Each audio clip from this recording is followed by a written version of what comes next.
Selamat datang di perkuliahan rekayasa perangkat lunak. Pada kesempatan kali ini kita sudah masuk ke pertemuan kelima dan masih membahas tentang topik pengembangan perangkat lunak dengan metode Agile. Nah, pada pertemuan sebelumnya kita sudah membahas tentang dasar dari metode ini, jadi ada sedikit perkenalan tentang metode pengembangan yang Agile Software, sama kita sudah membahas satu metode yang masuk ke dalam Agile Software Development, yaitu Extreme Programming. Nah, pada pertemuan kali ini kita lanjut membahas sedikit tentang Extreme Programming, yaitu terkait dengan konsep Test First Development-nya, tentang pengujiannya, itu belum selesai pada pertemuan sebelumnya, sama konsep atau teknik di metode ini yang disebut dengan pair programming.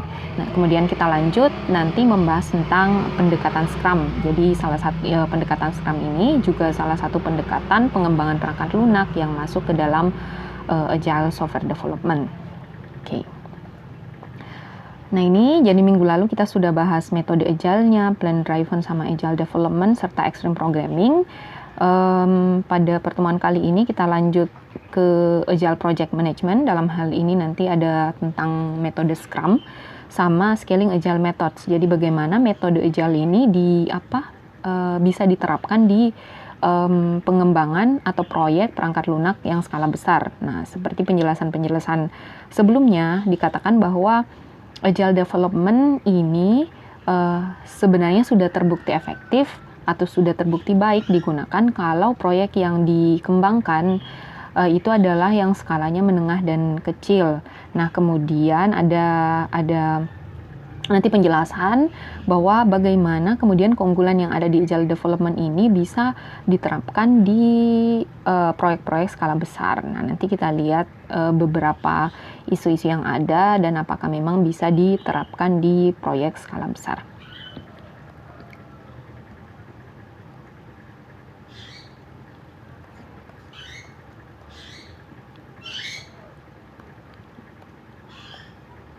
Nah, oke, kita lanjut sedikit tentang pengujian di Extreme Programming.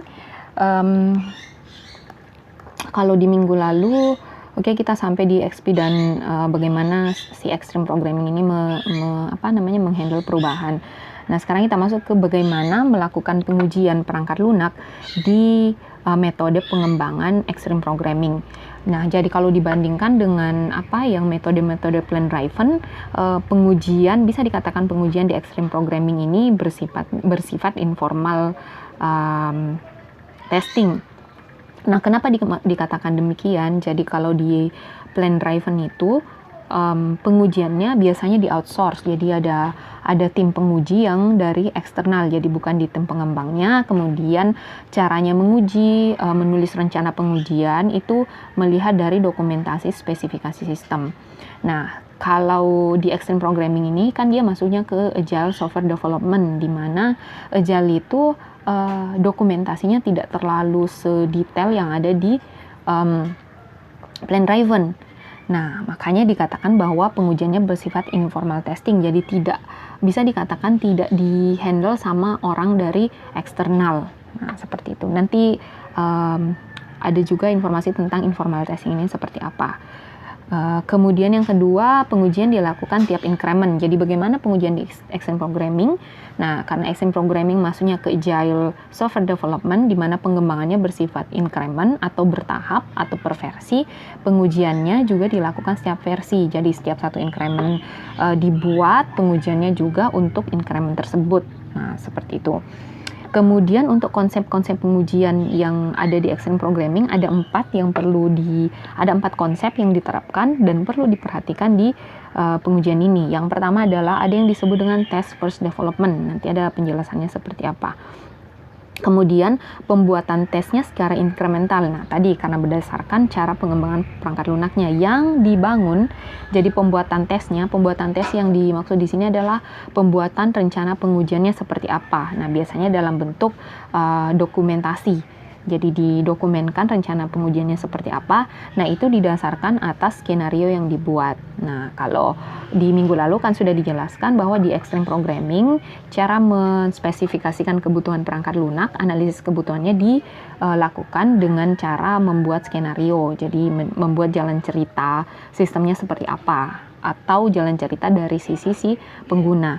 Nah, jadi pembuatan tesnya itu berdasarkan dari skenario. Skenario yang mana? Skenario yang diambil untuk untuk satu increment. Jadi tidak semua kemudian skenario dibuatkan tesnya, jadi khusus hanya pada increment yang dikembangkan. Kemudian yang ketiga, pengujian itu melibatkan pengguna. Nah, jadi tidak hanya misalnya tim pengembang saja atau perusahaan pengembang saja yang kemudian melakukan pengujian, tapi ada keterlibatan pengguna di dalam pengujian pada extreme programming. Keterlibatannya seperti apa? Nanti kita lihat. Kemudian yang keempat ada penggunaan framework pengujian otomatis. Nah, ini seperti yang dijelaskan bahwa agile software development itu dia sebagaimana mungkin dia memanfaatkan framework atau tools-tools yang sudah ada untuk pengembangannya. Nah, ini tujuannya adalah untuk membuat proses pengembangan perangkat lunak itu jadi lebih mudah dan lebih cepat. Nah, seperti itu. Jadi di pengujian ini, di extreme programming dia juga mengandalkan tools-tools atau framework untuk melakukan pengujian secara otomatis. Nah, mungkin dalam bayangan kita pengujian itu dilakukan dengan mencoba secara manual perangkat lunak yang dikembangkan, tapi tidak seperti itu. Ada sekarang beberapa tools atau framework yang memungkinkan untuk melakukan pengujian otomatis. Nah, tinggal didefinisikan mau pengujiannya seperti apa, nanti akan secara otomatis melakukan pengujian tanpa kemudian ada campur tangan yang sangat intensif dari si pengujinya. Nah, seperti itu. Nah, jadi 4 konsep ini yang menjadi konsep penting yang ada di dalam pengujian perangkat lunak. Jadi ada task force development, yang intinya adalah dia mengembangkan pengujiannya bersamaan dengan pengembangan perangkat lunaknya. Kemudian pembuatan tesnya secara incremental dilihat dari skenario yang dibangun. Kemudian ada keterlibatan pengguna sama penggunaan framework atau tools-tools untuk melakukan pengujian otomatis. Nah, kendala untuk pengujian di extreme programming di mana? Jadi kendalanya adalah di sisi yang poin ketiga di pengujian, yaitu keterlibatan pengguna. Nah, penggunanya ini sendiri kan secara penggunanya sendiri kan sebenarnya tidak hanya fokus kerjanya di bagian pembuatan perangkat lunak. Dia tentu saja penggunanya ini punya tugas-tugas tertentu atau hal-hal yang harus dikerjakan di perusahaan tempat dia bekerja. Jadi di tempat dia bekerja, sehingga pengguna bisa saja merasa bahwa pengguna tersebut tidak punya waktu untuk terlibat dalam pengujian. Nah, seperti diketahui bahwa di extreme programming pengguna juga ini terlibat di dalam pendefinisian kebutuhan perangkat lunak sistem. Nah, mungkin ada pengguna kalau yang sudah sibuk dengan pekerjaan sehari-harinya merasa bahwa saya sudah cukup keterlibatannya di tahap analisis kebutuhan atau pendefinisian kebutuhan sistem, tidak perlu lagi terlibat dalam misalnya proses pengujian sistemnya atau pembuatan rencana pengujian. Nah, kendalanya seperti itu. Kan seperti mungkin kebanyakan pelanggan bahwa dia hanya mau misalnya terima beres saja pesan perangkat lunak, kemudian tinggal jadinya seperti apa. Tidak mungkin terpikir bahwa akan ikut terlibat dalam pengujian atau penentuan kebutuhan. Nah, seperti itu. Jadi kendala di extreme programming khususnya tahap pengujian itu ada di sini. Kemudian yang diuji seperti apa? Yang diujinya akan diuji setiap task. Nah, di pertemuan minggu lalu itu kan ada nah ini pendefinisian kebutuhannya kan didefinisikan dalam bentuk skenario. Nah, contohnya di sini di slide 19. Kemudian dari skenario nanti akan dibuat tugas-tugas apa saja yang ada di dalam skenario tersebut. Nah, contohnya yang minggu lalu ini jadi satu skenario tentang bagaimana di sebuah sistem informasi klinik itu ada fungsional berupa melakukan prescribe itu menuliskan resep pengobatan seperti itu. Nah, tas-tasnya ada banyak untuk skenario tersebut. Ada merubah dosis dari obat yang diresepkan, kemudian memilih formula yang ada di obat, kemudian ada pengecekan dosisnya seperti apa. Nah, ini tas-tas yang ada di skenario tersebut. Nah, pengujian kalau di extreme programming dia akan mengujinya per task. Jadi diuji bagaimana, apakah bisa sistemnya memang merubah dosis yang diresepkan. Kemudian apakah bisa memang memilih obat dari formula obat tersebut atau kandungan yang ada di obat tersebut. Kemudian apakah memang sistem bisa mendukung pengecekan dosis. Nah, pengecekan dosisnya ini kalau Anda nanti baca lagi tentang tas ini, apakah dosis yang diresepkan dia masuk ke range range yang ada, jadi tidak terlalu sedikit atau tidak melebihi dosis yang seharusnya. Nah, jadi pengujian di extreme programming dia melihat dari tas-tas yang ada di dalam setiap skenario. Jadi pengujiannya kalau seperti ini kan lebih jelas apa yang ingin diuji. Nah, seperti itu. Nah, kita masuk ke tadi ada konsep di pengujian extreme programming yang disebut dengan test first development. Nah, konsep ini seperti apa? Jadi konsep ini adalah di tahap pengujian itu adalah dilakukan penulisan rencana pengujian sebelum menuliskan kode. Nah, mungkin dalam bayangan kita pengujian itu baru direncanakan setelah sistemnya selesai dibuat atau kodenya sudah selesai dibuat. Nah, kalau di test first development itu test first bukan benar-benar diuji lebih dahulu, tapi rencana pengujiannya itu sudah dibuat. Kalau misalnya fungsi ini diterapkan, pengujiannya akan seperti apa. Nah, sebenarnya keuntungan dari sini ketika sudah punya bayangan tentang rencana pengujiannya seperti apa, itu tentu saja tim pengembangnya sudah punya bayangan titik-titik error pada saat ini diimplementasikan akan seperti apa. Jadi ketika menuliskan kode sudah ada bayangan bahwa kode yang dibuat akan seperti apa. Nah, seperti itu. Jadi menuliskan rencana pengujiannya sebelum menuliskan kode, kemudian di test first development yang dilibatkan untuk salah satu tim yang dilibatkan dalam pengujian yaitu seorang programmernya. Nah, kenapa programmer dilibatkan? Ya tentu saja karena programmer ini di dalam metode agile dia memahami fungsional dari sistem yang akan diterapkan. Jadi fitur apa dari perangkat lunak yang dikembangkan yang dituliskan kodenya, fitur apa yang dibuat atau diimplementasikan. Nah, kalau tahu fiturnya seperti ini, jalan cerita fiturnya seperti ini, fungsional yang dicakup dalam fitur ini seperti apa, nah tentu saja pengujiannya pun akan lebih terencana seperti itu. Nah, jadi programmer dilibatkan bukan karena dia yang menuliskan kode, tetapi programmernya pasti paham fungsional yang akan diimplementasikan, fungsional sistem yang akan diimplementasikan di satu increment itu jalan ceritanya seperti apa. Kemudian yang ketiga, apa yang diujikan di test first development, apa yang dituliskan. Nah, yang ada dua, yaitu menguji spesifikasi fungsi. Jadi spesifikasi perangkat lunak yang diharapkan seperti apa untuk increment tersebut. Nah, itu dituliskan rencana pengujian untuk memenuhi spesifikasi tersebut. Kemudian antarmukanya, jadi user interface-nya itu juga dituliskan pengujiannya seperti apa.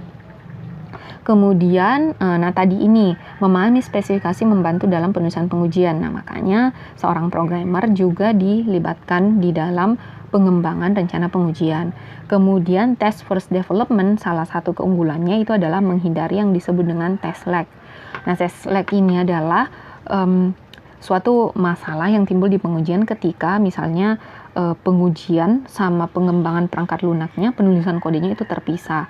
Nah, biasanya ketika kode itu dituliskan, kemudian sudah misalnya asik di menuliskan kodenya, ini pengujiannya dilupakan. Jadi pengujiannya misalnya tidak bisa mengikuti kecepatan penulisan kode. Nah, kalau misalnya pengujian sudah jauh ketinggalan dibandingkan penulisan kode, jadi tidak bersama-sama diuji seperti itu, biasanya pengujiannya ini cukup diabaikan, jadi tidak lagi terlalu diperhatikan untuk diuji secara menyeluruh. Nah, seperti itu. Jadi menghindari adanya test lag karena pengujian dan penulisan kode itu sama-sama dilakukan. Nah, seperti itu. Nah, tadi dikatakan bahwa pengguna terlibat di dalam pengujian sistem. Nah, kita lihat sejauh mana keterlibatan pengguna di dalam pengujian sistem. Nah, yang pertama adalah seperti diketahui bahwa dalam metode Agile Software Development, pelanggan itu dia merupakan bagian dari tim pengembang. Jadi bukan berada di luar tim pengembang, jadi bukan komponen yang lain seperti itu. Nah, juga pelanggan ini tidak hanya terlibat dalam penyusunan skenario, yaitu dalam hal ini penyusunan kebutuhan pengembangan perangkat lunak, tetapi juga berperan di dalam menuliskan rencana pengujian yang akan dilakukan. Nah, seperti itu. Kemudian keterlibatan pengguna juga yang ini, yaitu membuat skenario sama prioritas skenario. Nah, ini sudah dibahas sebelumnya. Jadi skenario apa yang akan fungsional apa yang diterapkan, kemudian fungsionalnya dibuatkan skenarionya, seperti itu.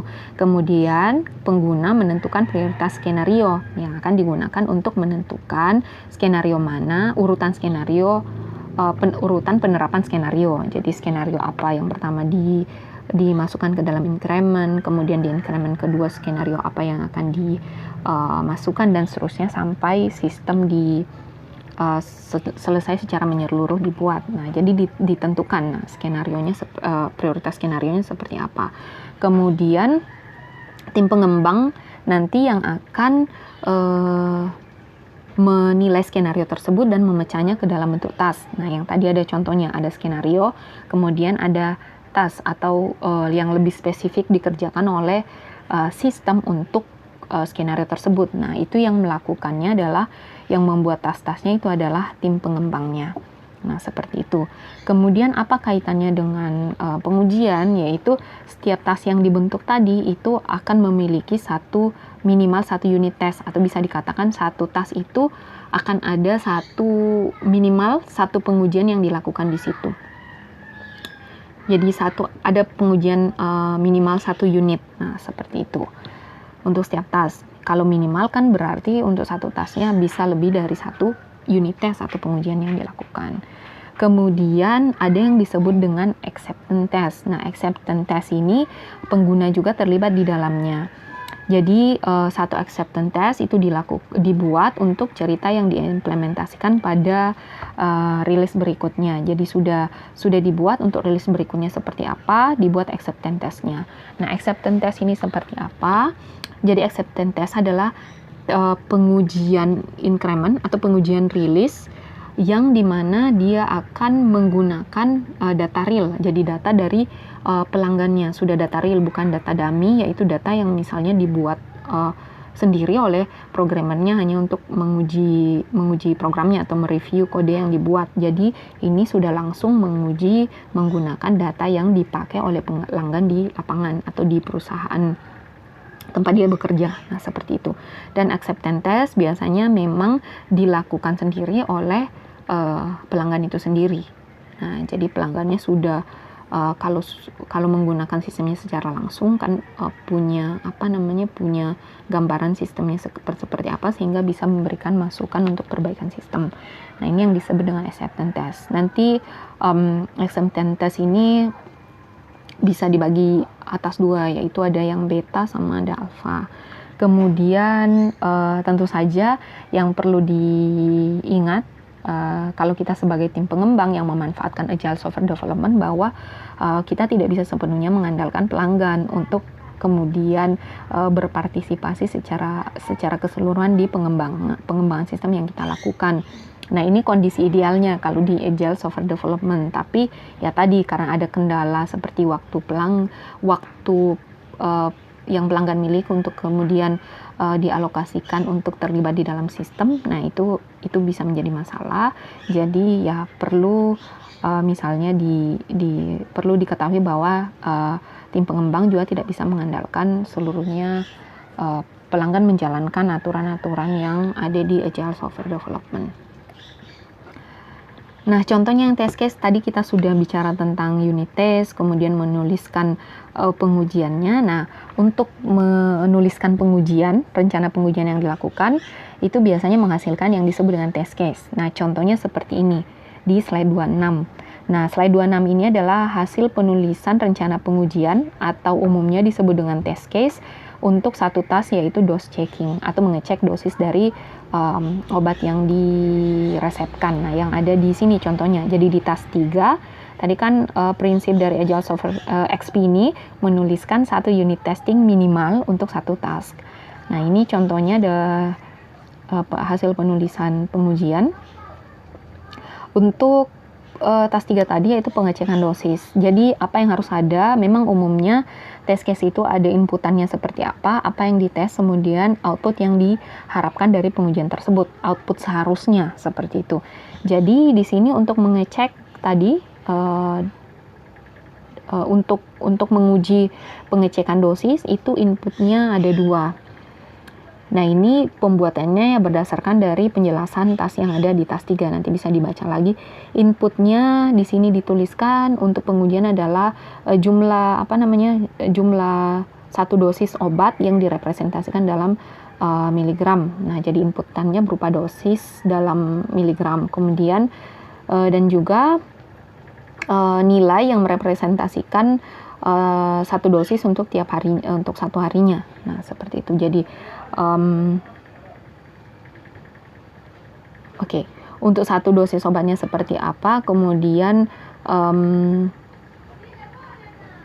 jumlah dosisnya, the number of single doses per day. Jadi jumlah satu dosis untuk satu harinya. Kan biasanya obat misalnya diminumnya 3 kali sehari. Nah, itu jumlah dosisnya untuk satu hari itu seperti apa. Nah, itu seperti itu ya. Kemudian tesnya ada 4 yang dilakukan. Nah, seperti ini. Apa saja yang dilakukan untuk mengetes task ini? Yang pertama adalah diberikan input untuk satu dosis yang benar. Jadi itu artinya kalau satu dosisnya benar, ini cakupan dosis yang dimasukkan sesuai dengan standar dosis obat tersebut. Tetapi frekuensinya yang terlalu tinggi. Nah, tadi yang saya katakan bahwa obat kan biasanya diresepkan misalnya 3 kali diminum dalam satu harinya. Nah, frekuensinya itu adalah 3. Jadi diuji dosisnya sudah benar, misalnya dosis obatnya yang 500 mg. Nah, contohnya seperti itu. Kemudian frekuensinya yang terlalu tinggi. Nah, misalnya kalau obat ini hanya boleh 1 kali 1, artinya 1 kali diminum 1 dosis per 1 hari. 1 kali dalam 1 hari. Nah, ini dicobakan bagaimana sistemnya akan bereaksi kalau dosisnya sudah benar tapi frekuensinya yang terlalu tinggi, misalnya dikasih 2. Nah, itu diuji.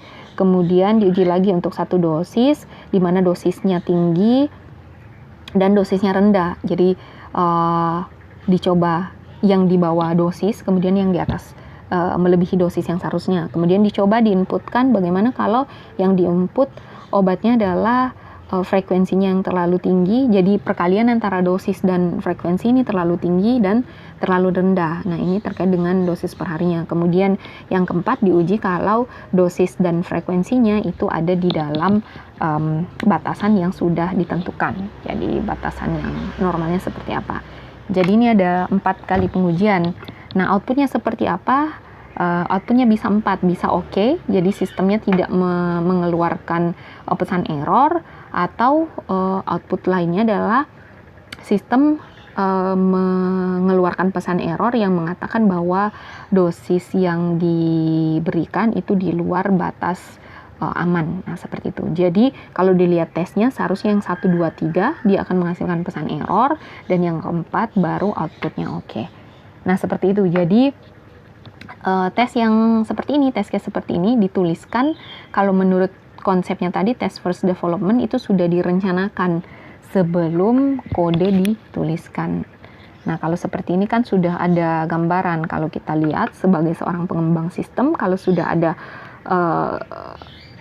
rencana pengujiannya, sudah ada bayangan, berarti nanti kalau diimplementasikan ini perlu ada pembatasan dosis. Ada pembatasan dosisnya berarti minimum dan maksimum. Kemudian yang dibatasi ada dosis obatnya dalam bentuk miligram, dan ada frekuensi minum obatnya dalam 1 hari. Nah, seperti itu. Nah, kemudian tadi juga ada konsep di XP ini, yaitu pengujian secara otomatis, di mana diharapkan bahwa pengujian ini bisa memanfaatkan framework yang pengujiannya otomatis. Jadi ini penting untuk test first development. Nah, tadi kemudian tes dituliskan sebagai komponen yang executable. Nah, tadi bahwa gambarnya pengujian di XP Programming ini bukan diujikan secara langsung oleh penggunanya seperti itu atau oleh programmernya, tetapi memungkinkan menuliskan seperti tes ini dituliskan seperti menuliskan kode program. Jadi pada saat dijalankan pengujiannya juga otomatis dilakukan. Nah, ini sangat memungkinkan karena sekarang ada banyak framework pengujian otomatis yang bisa digunakan, yang bisa diikutkan di dalam kode program yang kita buat. Nah, contohnya adalah kalau di Java itu ada yang disebut dengan JUnit. Nah, kalau ada yang tertarik melihat cara kerja JUnit seperti apa, apakah memang memungkinkan pengujian yang diselipkan di dalam kode program. Nah, itu bisa dilihat, ada banyak video tutorial tentang JUnit atau misalnya artikel-artikel yang membahas tentang JUnit ini. Nah, untuk JUnit kita tidak cover di mata kuliah ini. Jadi kalau ada yang misalnya penasaran atau yang mau tahu lebih lanjut, ya silahkan cari resource pembelajarannya. Oke. Kemudian apa saja kesulitan dalam melakukan pengujian tadi yang konsep-konsepnya dijelaskan di Extreme Programming. Nah, yang pertama adalah biasanya programmernya lebih memilih programming daripada testing. Kenapa bisa demikian? Kalau programming kan tadi kan dikatakan bahwa programmer ini dia juga masuk ke dalam, dia juga ikut melakukan pengujian. Nah, seperti itu. Nah, tapi kalau mindset seorang programmer itu pasti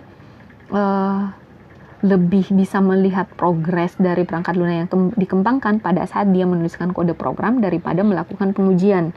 Nah, intinya seperti itu. Nah, ini menjadi satu kesulitan di mana testing juga itu sangat penting di dalam pengembangan perangkat lunak, tetapi memang progresnya agak tidak bisa misalnya dilihat secara langsung seperti itu. Nanti mungkin baru kelihatan efeknya pada saat misalnya dideteksi adanya kesalahan pada saat sistemnya sudah di-deploy. Nah, seperti itu. Nah, kalau programming ini menuliskan kodenya kan progresnya lebih kelihatan, makanya programmer mungkin lebih memilih mengerjakan kode programnya dibandingkan misalnya fokus juga ke pengujiannya. Nah, ini menjadi kesulitan tersendiri di mana Extreme Programming kan menekankan di tadi test first development juga. Kemudian karena lebih mengutamakan ke programmingnya, jadi tidak fokus ke testingnya, ya biasanya programnya ya tes seada-adanya saja sehingga tidak menguji semua kemungkinan exception atau kesalahan yang mungkin terjadi. Nah, seperti itu. Kemudian yang kedua adalah ada juga beberapa kondisi di mana memang sulit menuliskan rencana pengujian yang akan dilakukan, khususnya penulisan pengujian secara increment. Nah, ini biasanya contohnya di user interface yang kompleks, jadi user interface yang kemudian dia menghubungkan beberapa sistem yang lain, jadi terhubung dengan sistem yang lain. Ini kan lumayan untuk menuliskan rencana pengujiannya ini lumayan kompleks karena ada banyak keterkaitan dengan bagian-bagian sistem yang lain atau sistem yang lainnya. Nah, kemudian yang ketiga, sebenarnya ini tidak hanya di Extreme Programming tetapi di pengujian secara umum, yaitu sulit membuat tes yang lengkap yang kemudian bisa mencakup semua kemungkinan error yang ada. Nah, seperti itu. Nah, kemudian ada yang disebut teknik pair programming. Nah, mudah-mudahan masih ingat dari pertemuan sebelumnya, yaitu di mana di dalam Extreme Programming pengembangan programnya nanti dibagi atas tim-tim, di mana satu tim terdiri dari 2 programmer. Nah, seperti itu. Nah, lebih detailnya seperti apa tentang pair programming ini? Jadi tekniknya seperti ini. Jadi 2 programmer itu dia akan bekerja sama. Dia akan tergabung dalam satu tim untuk mengembangkan perangkat lunak. Jadi ini bukan maksudnya di Agile Software Development nanti hanya ada 2 programmer. Nah, bukan seperti itu, tetapi programmer yang ada itu dibagi ke dalam tim-tim dan satu tim itu ada 2 orang. Nah, seperti itu. Kemudian tim ini dia akan bersifat dinamis. Jadi tidak kemudian satu tim 2 orang, kemudian 2 orang ini nanti berpasangan terus sampai kemudian sistemnya selesai dikembangkan. Jadi tidak seperti itu, tapi dia di rolling. Sehingga nanti semua programmer yang terlibat itu pernah berada di dalam satu tim yang sama untuk bekerja sama. Nah, seperti itu. Kemudian salah satu keunggulan dari pair programming ini yaitu adanya sharing knowledge. Jadi kalau misalnya level skill dari programmer itu bervariasi, itu pengetahuannya juga kan akan berbeda. Nah, kalau dipasangkan seperti itu dalam mengerjakan program, jadi akan terbangun yang disebut dengan sharing knowledge. Jadi ada berbagi pengetahuan tentang sistem yang akan dikembangkan. Nah, seperti itu. Jadi misalnya dia berada di tim A, kemudian dia pindah ke tim B. Nah, itu mungkin masalah-masalah yang ditemui kemudian pada saat dia berada di tim A itu bisa kemudian di-sharing pada saat misalnya dia berada atau menjadi anggota di tim lain. Nah, kalau seperti ini nanti akan ada gambaran sistem yang dikembangkan secara keseluruhan seperti apa oleh semua anggota tim. Jadi semua anggota tim itu punya gambaran tentang keseluruhan bagian dari sistem yang dikembangkan. Jadi dia tidak hanya fokus ke bagian dari sistem yang dia kembangkan, tapi dia juga punya pengetahuan tim yang lain mengerjakan bagian sistem yang lain itu mengerjakan apa. Oke. Nah, kemudian dua programmer bekerja sama lebih efisien dibandingkan dua programmer bekerja secara terpisah. Oh iya. Nah, ini ada penelitian yang dilakukan bahwa ternyata pair programming ini bisa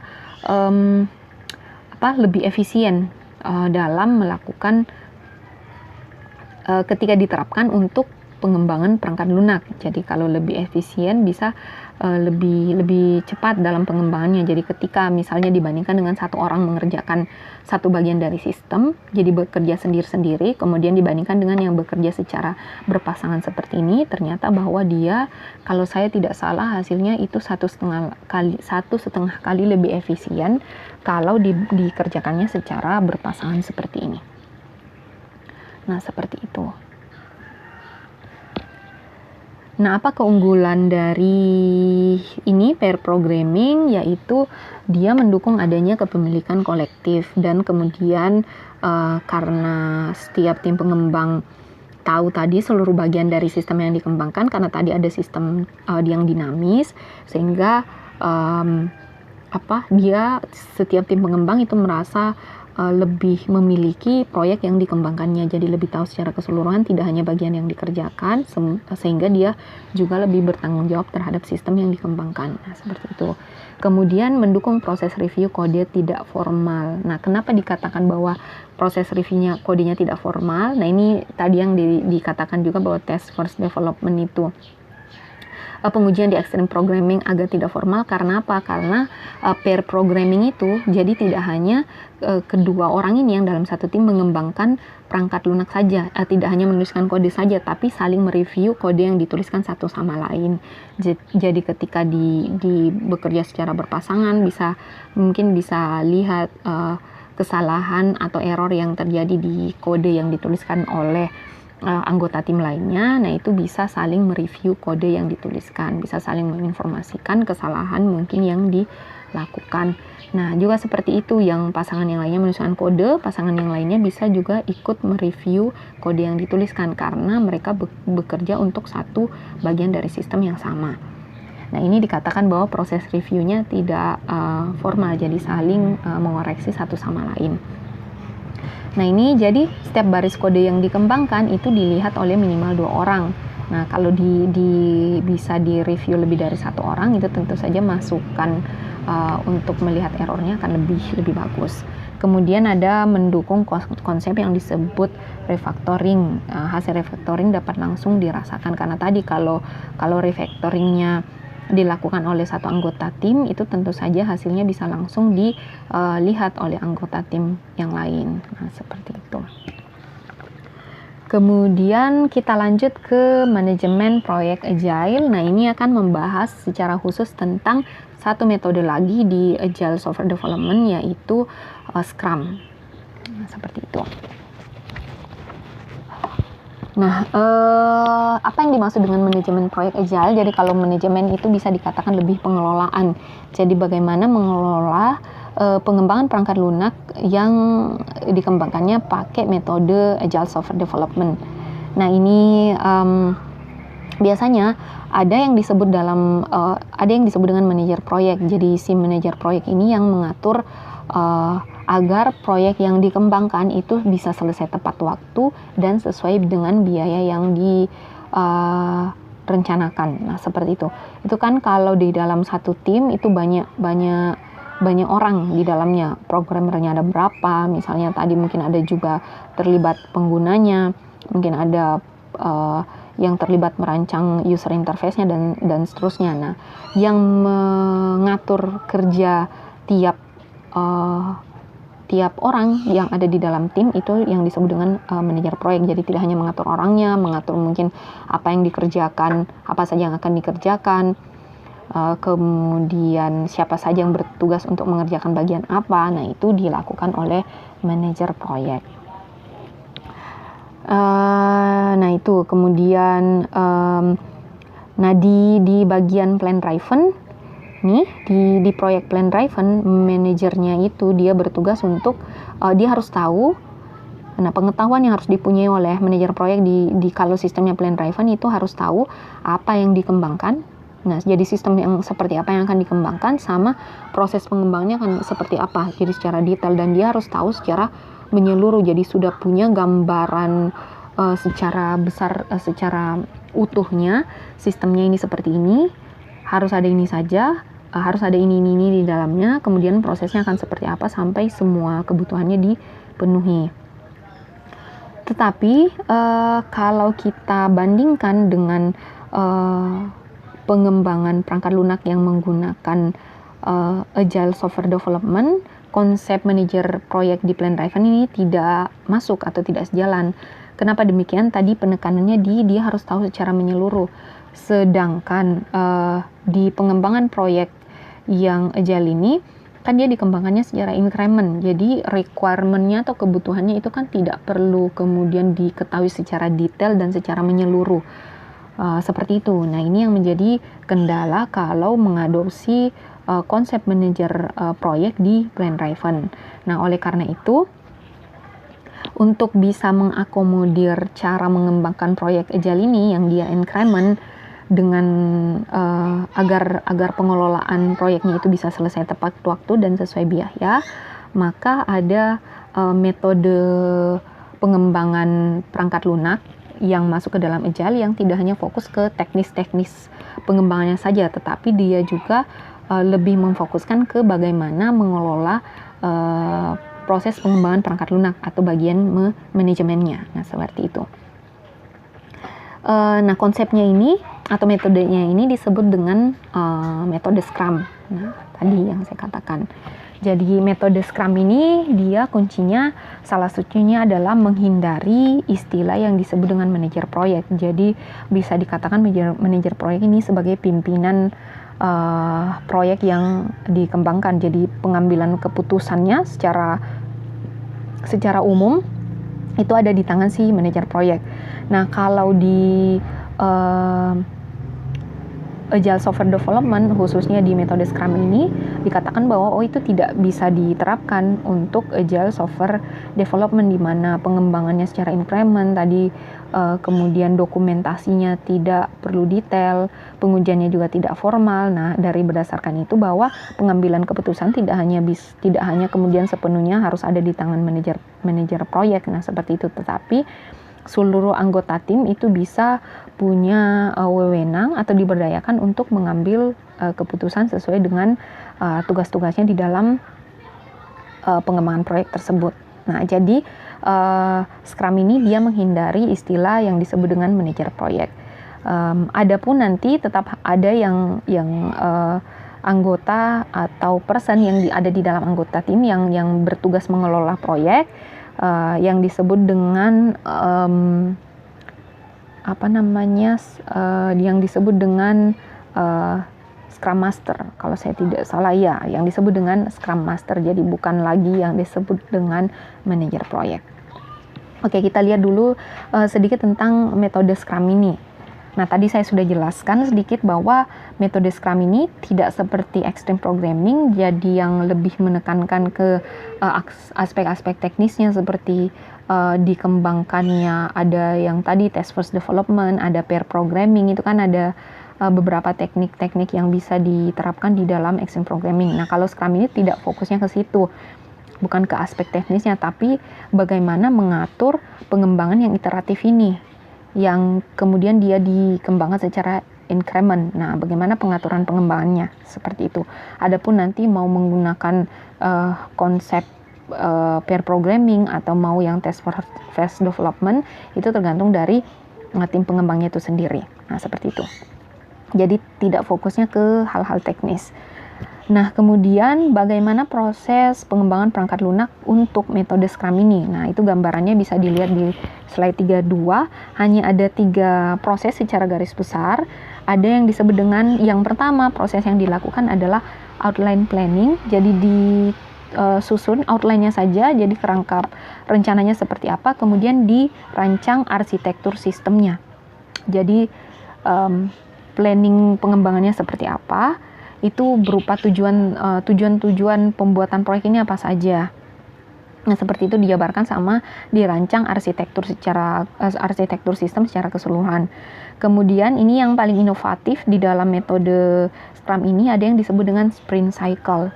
Jadi di dalam sprint cycle ini ada 4 tahap yang dimulai dari select, pemilihan, pengembangan, melakukan review, kemudian menilai. Nah, seperti ini. Nanti kita bahas secara rinci lagi tentang 4 proses ini. Nah, untuk satu sprint cycle ini, jadi untuk satu proses sprint cycle itu untuk satu proses increment. Jadi untuk satu increment itu akan melibatkan satu sprint cycle. Jadi kalau ada nanti 5 increment yang dikembangkan, nanti ada 5 kali proses sprint ini. Jadi ada 5 siklus sprint. Nah, seperti itu. Nah, kemudian setelah semua increment sudah dibuat, baru tahap penyelesaian yang disebut dengan project closure. Nah, apa yang dilakukan di project closure ini?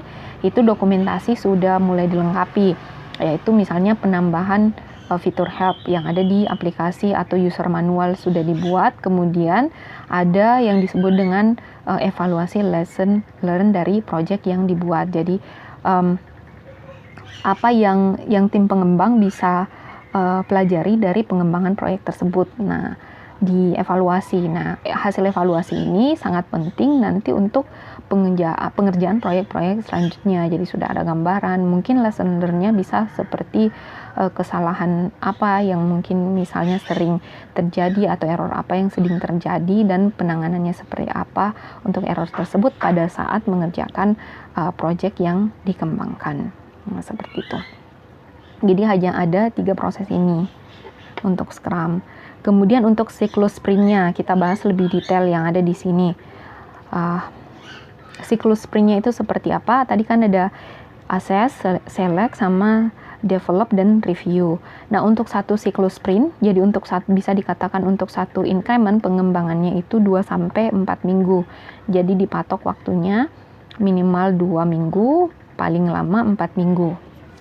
Nah, seperti itu. Beda dengan yang extreme programming yang dia mematok waktunya hanya 2 minggu saja. Kemudian tadi dikatakan bahwa di sini ada tahap planning kan, ada outline planning. Nah, itu apa yang dihasilkan dari outline planning itu ada dikatakan disebut dengan product backlog. Jadi dibuatlah daftar-daftar tugas yang harus diselesaikan untuk pengerjaan proyek tersebut. Jadi tahap planning bisa dikatakan mungkin dibuat to-do list-nya apa saja yang harus dikerjakan di dalam proyek yang akan dikembangkan. Nah, seperti itu. Jadi dibuat daftar-daftarnya. Nah, itu dihasilkan product backlog di tahap planning. Nah, kemudian setelah itu akan masuk ke dalam assess di sini. Jadi tahap penilaian bisa dilihat, bisa dikatakan seperti itu. Jadi product backlog tadi list-list apa saja yang harus dikerjakan itu diulas atau direview lagi. Kemudian kalau mau menerapkan mekanisme penulisan requirement-nya pakai skenario, itu dilakukan di sini. Jadi diulas skenarionya, misalnya pakai yang skenario, diulas skenarionya. Kemudian diatur prioritas dari task yang akan dikembangkan. Jadi kan dipilih skenario, ada beberapa task, diatur prioritasnya seperti apa, kemudian dianalisis resiko dari pengembangan fitur ini atau untuk increment ini seperti apa.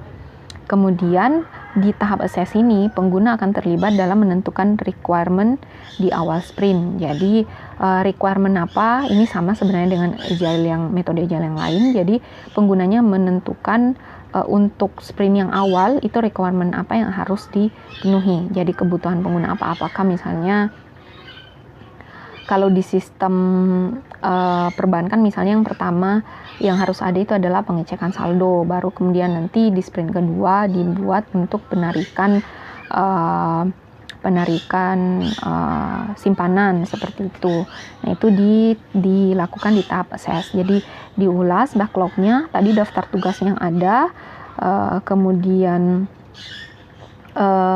diatur prioritasnya, yang mana yang dikembangkan, kemudian dianalisis resikonya. Nah, untuk melakukan 3 hal itu, si penggunanya dia terlibat. Nah, seperti itu. Kemudian di tahap kedua ada select atau memilih. Apa yang dilakukan? Jadi anggota proyek itu kerjasama dengan pelanggan, itu memilih fitur dan fungsi yang dikembangkan pada sprint.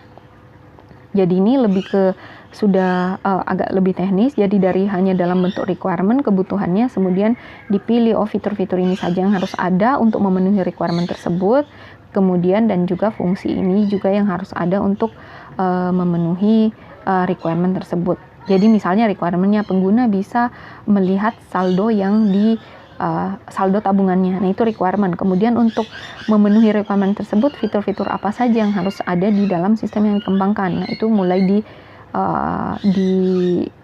dibuat di select ini sudah mulai didefinisikan. Kemudian fungsinya yang akan dikembangkan. Baru ke tahap develop. Nah, ini develop adalah perangkat lunaknya dibuat berdasarkan tadi fitur yang harus ada. Nah, setelah itu di proses develop ini sudah didefinisikan perangkat lunak yang dibuat, sudah mulai menuliskan kode. Kalau di Scrum ini ada pertemuan secara singkat yang dilakukan tiap hari. Nah, seperti itu. Jadi pertemuan singkatnya antar anggota tim dilakukan setiap hari. Kemudian pada saat sudah memilih fitur atau fungsi yang akan dikembangkan, sudah mulai coding istilahnya, itu tim akan fokus bekerja tanpa ada gangguan dari pelanggan. Jadi sudah dipilih, nah fitur ini yang akan dikembangkan, oke, mulai coding, tidak ada lagi kemudian intervensi dari pelanggan ataupun dari organisasi atau dari misalnya perusahaan pengembangnya. Jadi benar-benar tim pengembang atau si programmernya fokus dalam mengimplementasikan fitur yang sudah dipilih seperti itu. Jadi dia fokus di situ. Setelah itu yang memastikan, jadi yang menjaga tim pengembang ini programmernya dari misalnya ada intervensi dari luar, misalnya dari pelanggan atau dari perusahaannya seperti itu. Nah, itu adalah Scrum Master. Nah, seperti itu. Jadi salah satu tugasnya adalah Scrum Master. Kemudian yang keempat, kalau sudah dibuat, sudah selesai fiturnya diimplementasi sama fungsinya, ada tahap review. Jadi pekerjaan yang sudah dibuat oleh programmer itu diulas lagi, direview lagi, kemudian dipresentasikan, disajikan ke stakeholder atau bisa dikatakan pelanggannya atau orang yang berwenang di perusahaan pengembang.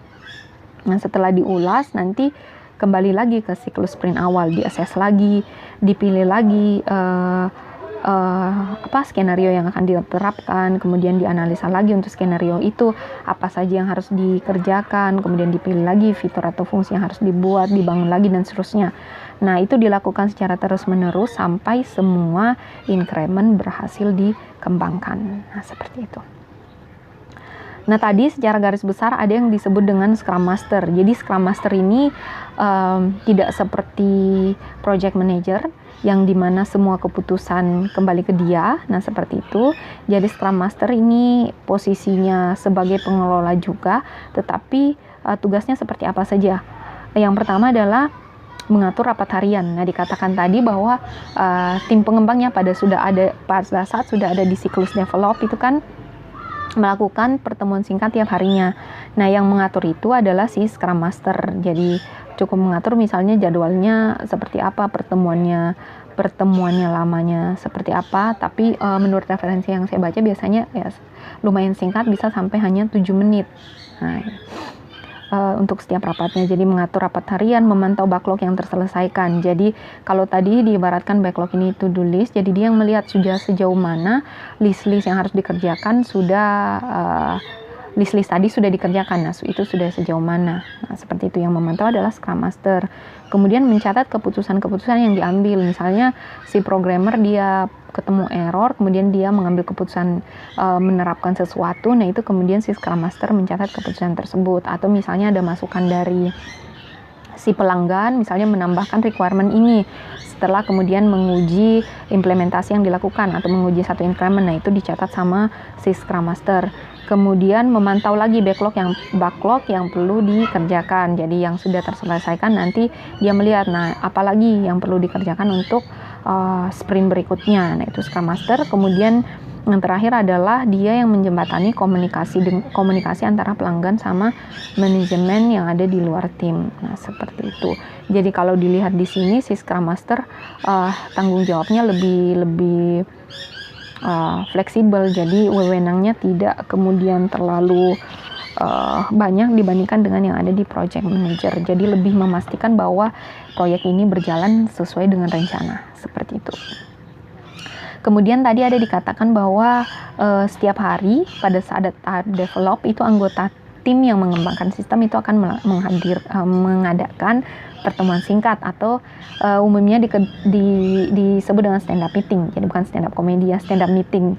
Jadi benar-benar memang meetingnya untuk menjaganya lebih singkat itu dilakukan secara berdiri saja. Jadi sama dengan misalnya kita ketemu teman, kita cerita dan seterusnya. Nah, ibaratnya seperti itu. Jadi ini untuk menghindari bahwa meetingnya tidak terlalu lama. Jangan sampai fokusnya hanya di meeting saja, hanya jadi wacana, rencana kerjanya kemudian terbengkalai seperti itu. Jadi hanya membahas hal-hal yang penting saja. Apa yang dibahas di stand up meeting? Yang dibahas adalah kemajuannya sudah sampai mana yang dibuat untuk satu siklus. Kemudian masalah apa yang ditemui, jadi saling sharing masalahnya seperti apa. Kemudian kalau ada anggota tim yang punya solusi itu juga dipaparkan di sini. Kemudian rencana untuk hari berikutnya. Jadi untuk besok itu akan ada untuk besok itu akan ngapain? Apa yang harus dilakukan? Nah, seperti itu. Jadi ada 3 untuk stand up meeting, kemajuannya diceritakan, masalah yang ditemui seperti apa, kemudian kalau ada yang punya solusi dibicarakan juga di situ. Oke, sebaiknya dibegini-beginikan, kemudian diceritakan juga rencana untuk besok itu mau bikin apa. Nah, seperti itu. Jadi ini masih dalam kerangka di tahap development. Jadi yang rencana berikutnya itu rencana penulisan kodenya atau implementasinya. Nah, seperti itu. Nah, itu tadi, jadi penjelasan singkat, semoga ada gambaran tentang metode Scrum ini. Nah, kita masuk ke keunggulannya apa saja. Jadi ini berdasarkan dari Rising and Janov tahun 2000 yang menggunakan metode Scrum ini untuk mengembangkan perangkat lunak. Nah, keunggulannya apa? Jadi keunggulannya yang pertama adalah produk bisa dipecah-pecah menjadi bagian yang kecil. Jadi apapun sebenarnya tidak hanya produk, ketika punya masalah, kemudian masalahnya di breakdown jadi hal kecil, itu akan mudah dimengerti dan dikelola. Nah, sama halnya dengan perangkat lunak. Tadi kan ada siklus sprint. Satu siklus sprint itu kan mencakup hanya misalnya satu skenario atau satu fungsional. Nah, itu hanya bagian kecil dari sistem. Karena dilakukan seperti itu, jadi diimplementasikannya per skenario, maka akan lebih mudah dimengerti apa yang harus dilakukan dan pengelolaannya juga akan lebih mudah dilakukan. Nah, seperti itu. Nah, kemudian yang kedua, kebutuhan yang belum pasti tidak menghalangi proses pengerjaan. Nah, tadi kan dia karena dikerjakannya secara increment per satu siklus, jadi yang menjadi perhatian secara penuh itu adalah kebutuhan atau requirement untuk satu siklus tersebut saja. Tidak sama dengan plan driven yang analisis kebutuhan harus benar-benar detail, harus benar-benar dipahami seluruh kebutuhan yang harus dikembangkan baru mulai jalan proses pengerjaannya. Nah, kalau di Scrum ini atau di metode Agile Software Development ini, dia kan kebutuhan yang belum pasti nih, yang belum akan dikerjakan itu tidak perlu terlalu diperhatikan. Nanti yang menjadi fokus adalah ya dikerjakan dulu yang apa yang harus dipenuhi dalam increment tersebut. Jadi kebutuhan yang belum pasti itu tidak menghalangi proses pengerjaan perangkat lunak. Kemudian semua anggota tim mengetahui keseluruhan sistem sehingga komunikasi timnya berjalan dengan baik. Kan ada konsep tadi pair programming, kemudian kalau di Scrum ada stand up meeting. Nah, itu kan memungkinkan seluruh anggota tim tahu proyeknya sudah sampai mana, kesulitannya seperti apa. Jadi sudah tahu ini proyek berjalannya seperti apa progresnya. Kemudian yang keempat, pelanggan menerima hasil increment tepat waktu. Ya tadi karena ada standarnya bahwa kalau XP 2 minggu, kalau si Scrum ini tiap 2-4 minggu itu pasti ada rilis baru. Nah, kemudian satu rilis kan langsung di deploy, dikasih ke penggunanya, diberikan ke penggunanya sehingga sudah tahu, sudah lihat hasilnya seperti ini. Jadi ada gambaran penggunanya. Kemudian karena seperti itu juga salah satu keunggulannya adalah kepercayaan antar pelanggan dan pengembang terbangun karena pelanggannya tahu dia dilibatkan dalam sistem, dia lihat bahwa memang ini pengembangannya berjalan dan dia dapat versi tiap paling lama 4 minggu sudah lihat tiap minggu ada kemajuan dari sistemnya, sudah ada fitur baru lagi yang ditambahkan. Nah, seperti itu. Jadi ini beberapa keunggulan dari memanfaatkan, ini tidak hanya memanfaatkan Scrum, tapi secara umum memanfaatkan Agile Software Development dalam pengembangan proyek. Seperti itu. Nah, kemudian karena tadi pengembangan menggunakan metode ini punya banyak keunggulan secara umum dari sisi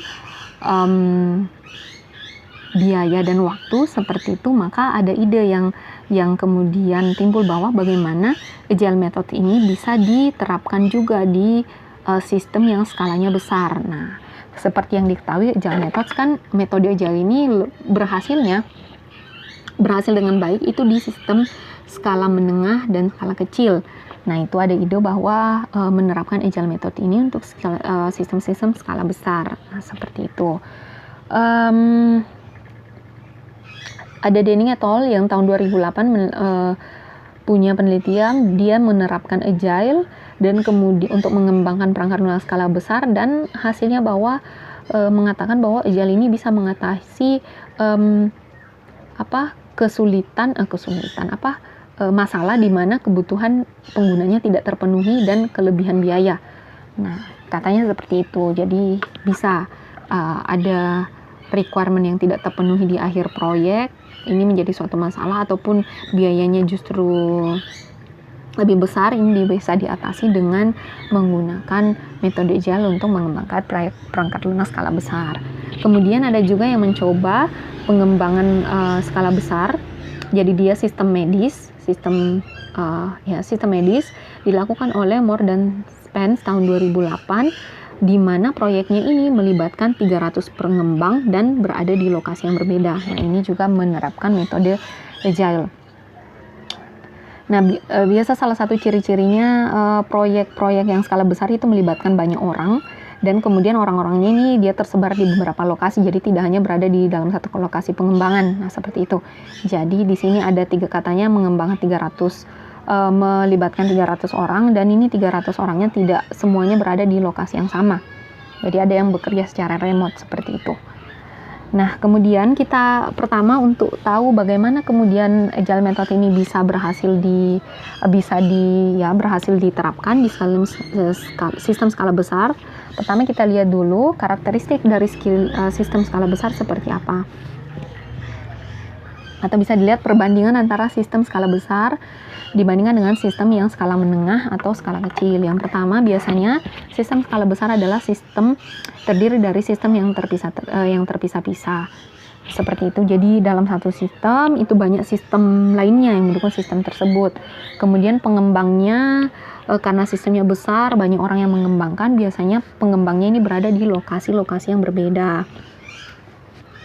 Kemudian biasanya dibagi secara tim pengembang, kemudian nanti satu tim itu punya bagian tersendiri dari sistem yang dikerjakan, seperti itu, jadi punya tanggung jawab sendiri. Nah, ini biasanya tadi perannya si project manager untuk menentukan bagian sistem yang ini dikerjakan oleh tim yang ini, dan seterusnya. Kemudian Masalahnya biasanya di sistem skala besar seperti ini, ketika dibagi bagiannya per tim itu, pengembang timnya itu, tim pengembangnya hanya prioritas ke menyelesaikan bagiannya saja.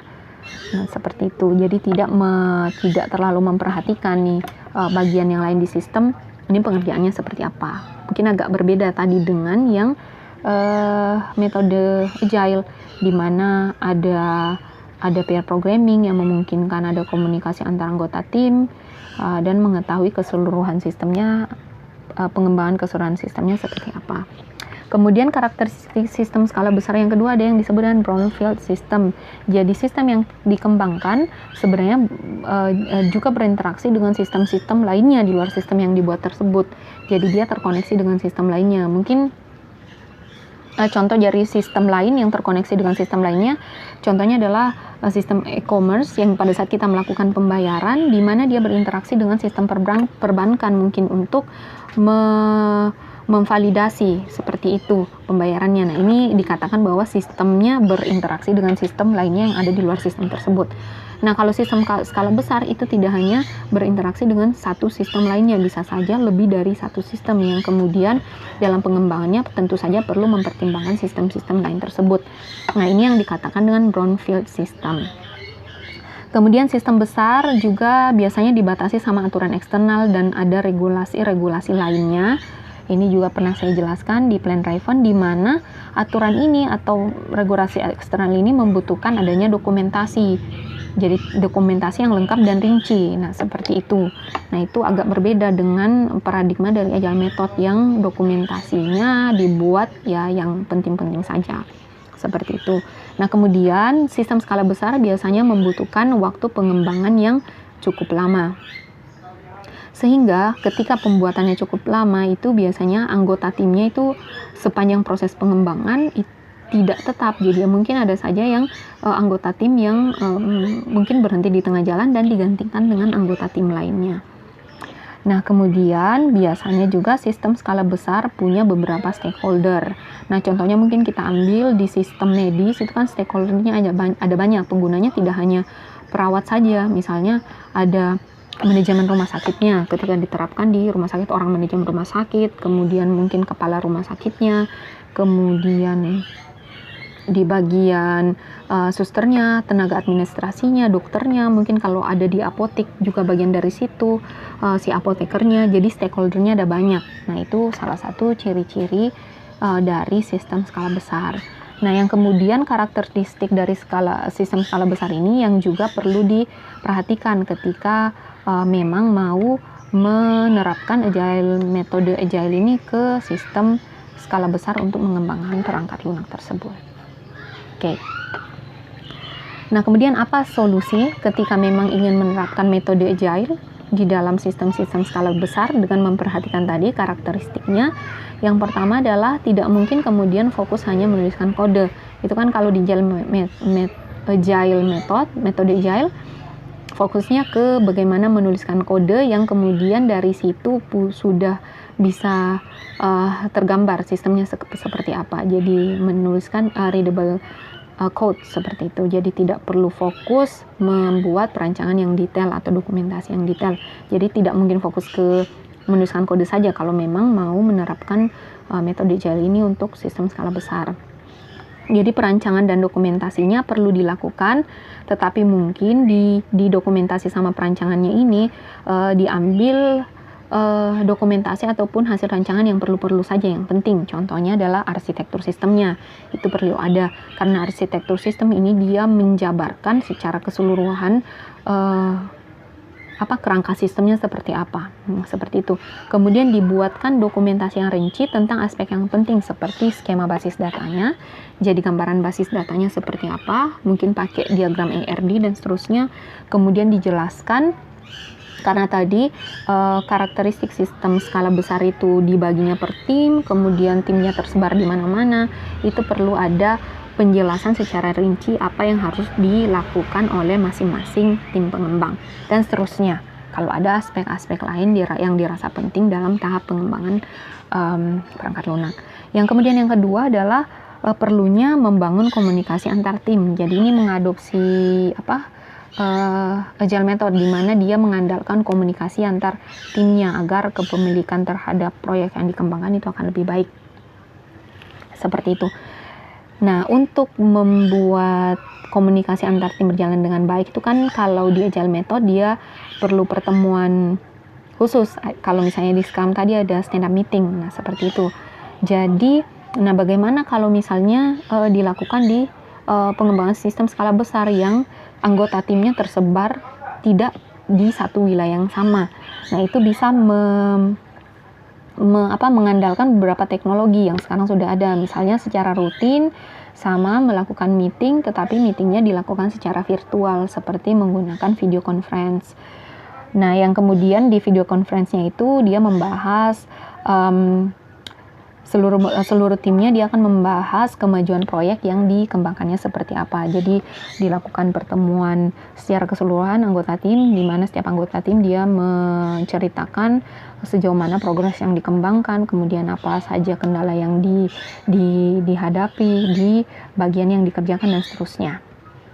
Nah, ini untuk tadi mengatasi masalah yang bahwa prioritas pengembangnya itu hanya menyelesaikan bagiannya saja, kemudian hanya tahu bagian yang dikembangkannya saja. Jadi ini bisa sharing knowledge juga di sisi ini.